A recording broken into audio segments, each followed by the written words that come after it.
मित्रांनो, महाराष्ट्रामध्ये महानगरपालिकाच्या निवडणुकांची घोषणा झालेली आहे. अशातच सर्वांचं लक्ष राहिलेलं आहे ते म्हणजे मुंबई महानगरपालिकेवर कोणाची सत्ता येणार आणि यामध्ये उद्धव ठाकरे विरुद्ध देवेंद्र फडणवीस असा जंगी सामना होणार आहे. याचं कारण मुंबई महानगरपालिका जिंकणं हे उद्धव ठाकरे यांच्या प्रतिष्ठेचं बनलंय. तर सगळी सत्ता मिळवली, आता महानगरपालिका जिंकायची ईर्षेने फडणवीस आहेत. याचं कारण मुंबई महानगरपालिका जिंकणं हे एखाद्या राज्य जिंकण्यासारखं आहे. मागच्या वेळेस बघितलं तर 2017ला हे निवडणूक झाली होती आणि त्यावेळेस ठाकरे विरुद्ध फडणवीस असा सामना झाला होता. यामध्ये ठाकरे यांनी बाजी मारली होती.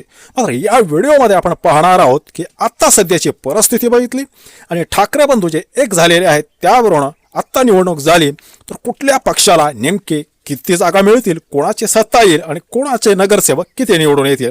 यामध्ये प्रामुख्याने आपण 7 पक्ष धरलेले आहेत. यामध्ये 7व्या क्रमांकावर राहू शकतो तो म्हणजे अजितदादा पवार यांचा पक्ष, कारण त्यांचा एकच आमदार मुंबईमध्ये आहे. आणि तसंही पाहिलं तर अजितदादा पवार आणि एकूणच राष्ट्रवादीचं मुंबईमध्ये फार सिक्रेटेड नाही आहे. अशातच मुंबईमध्ये भारतीय जनता पक्ष आणि शिंदे एकत्र निवडणूक लढवणार आहेत. मात्र अजितदादा पवार हे स्वतंत्र निवडणुकीला सामोरं जाणार आहेत.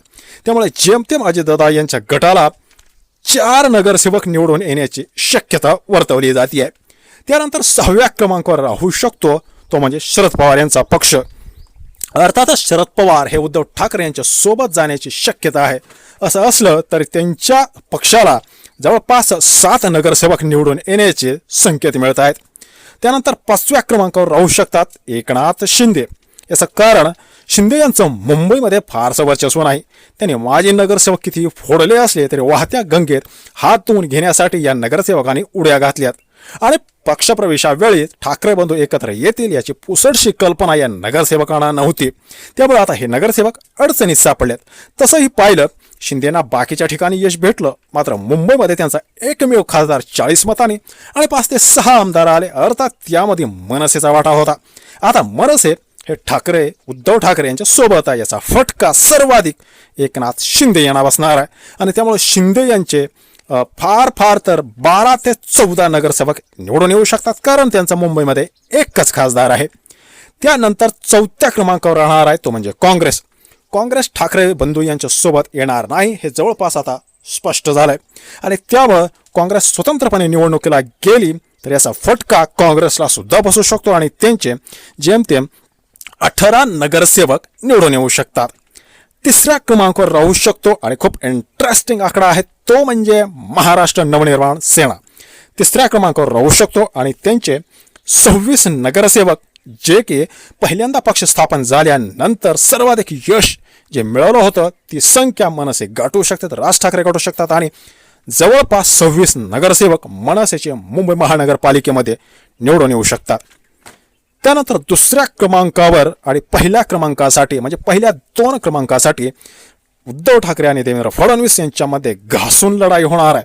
कारण आमदारांच्या बाबतीत आपण बघितलं तर उद्धव ठाकरे यांचे 20 आमदारांपैकी तब्बल 50% म्हणजे 10 आमदार हे एकट्या मुंबईतून आहेत. याचा अर्थ बाकीच्या ठिकाणी यश नाही भेटलं, पण मुंबईकरांनी उद्धव ठाकरे यांना बरीच साथ दिली आहे. त्यामुळं 2ऱ्या क्रमांकावर भारतीय जनता पक्ष राहू शकतो आणि त्यांचे जवळपास 72 ते 74 नगरसेवक निवडून येऊ शकतात.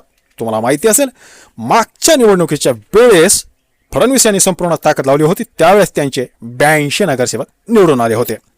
आणि पहिल्या क्रमांकावर मुंबईमध्ये राहू शकतात ते म्हणजे उद्धव बाळासाहेब ठाकरे यांची मशाल आणि त्यांचे मुंबईमध्ये मागच्या 2017च्या वेळेस जे 84 आले होते त्यामध्ये काहीची घसरण म्हणजे थोडे नगरसेवक कमी, मात्र क्रमांक 1 वर उद्धव ठाकरे असतील आणि त्यांचे नगरसेवक तब्बल 78 ते 80 नगरसेवक एकट्या उद्धव ठाकरे यांचे निवडून येतील. म्हणजे जवळपास ठाकरे बंधूंचे मिळून 106 ते 110 नगरसेवक निवडून येऊ शकतात. थोड्याफार आमदारांची म्हणजे 114 नगरसेवकांची त्या ठिकाणी गरज आहे. 227 नगरसेवकांची ती संपूर्ण महापालिका आहे.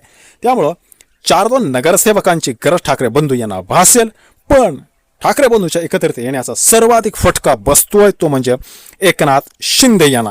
त्यामुळं तुम्हाला या सर्वेविषयी काय वाटतं कमेंट नक्की करा आणि तुमचं मत नोंदवा की मुंबई महापालिका कोण ताब्यात घेता येते.